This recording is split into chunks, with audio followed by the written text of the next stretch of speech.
আপনার নাম কি? আমার নাম আব্দুর রহিম। আপনার নাম? আব্দুর রহমান। আব্দুর রহমান। আচ্ছা, আপনারা যে সম্পত্তিটার উপর দাঁড়িয়ে আছেন এই সম্পত্তিটা তো আপনাদের। জি।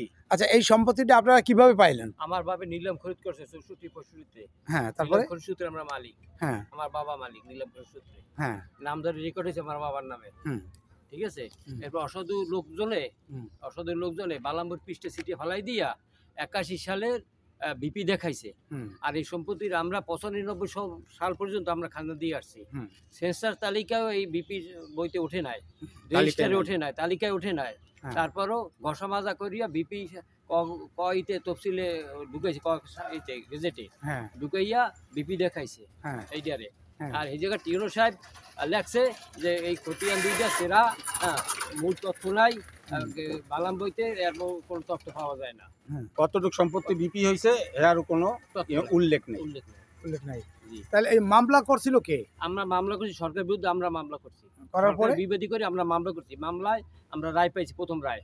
তারপর সরকার আবার আমাদের বিবেদী করে আপিল করছে, হ্যাঁ। আপিলও আমরা রায় পাইছি। হুম। এই গত মাসের 21 তারিখ রায় পাইছি আমরা। তা এখন ঝামেলা করে কারা? এখন ঝামেলা করে লিজি পক্ষরা, যারা লিজে নিয়ে খাইছে অসাধুভাবে, এক বছরের জন্য যারা লিজ আনতো এরা এরা আমরা কাজ করতে আসবার আমাদের হুমকি দুমকি বাধা বিঘ্নতে 2-3 পোলা চাকরি করে, হ্যাঁ। এক পোলা পুলিশে, এক পোলা নৌবাহিনীতে, হুম। এদের প্রভাব খাটাইয়া হুম। এইসব করতে আছে তারা। আচ্ছা, তার নাম কি? হারুনা রশিদ। হারুনুর রশিদ। তাহলে এখন আপনারা রায় পাওয়ার পরেও আপনারা জায়গা দখলে নিতে পারতেছেন না।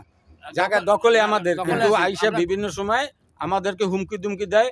এবং তার ছেলে যে পুলিশে যে চাকরি করে, হ্যাঁ, হ্যাঁ, সে আওয়ামী লীগের সময় চাকরি হয়েছে। হুম, এই পুলিশ প্রভাব খাটাই বিভিন্ন পুলিশকে ফোন দিয়া আমাদের এখানে পাঠায়। আইসা একটা 44 দ্বারা জারি করছে, হুম। কোর্টে একটা 44 দ্বারা মামলা করছে। হ্যাঁ। ওর নোটিশ আইছে, ওটা নিষ্পত্তি না হওয়া পর্যন্ত আমাদেরকে এখানে যাইতে না করে, যে আমার আইন এই শৃঙ্খলা ভঙ্গ কাগজটাও- হইলে। এই কাগজটাও ছাপিয়ে রাখছে যে অফিসে, তহসিল অফিসে জমা দেয় নাই। হ্যাঁ। এই যেহেতু ডেট ওভার হইবার পর জমা দিয়ে আবার সময় নেবে।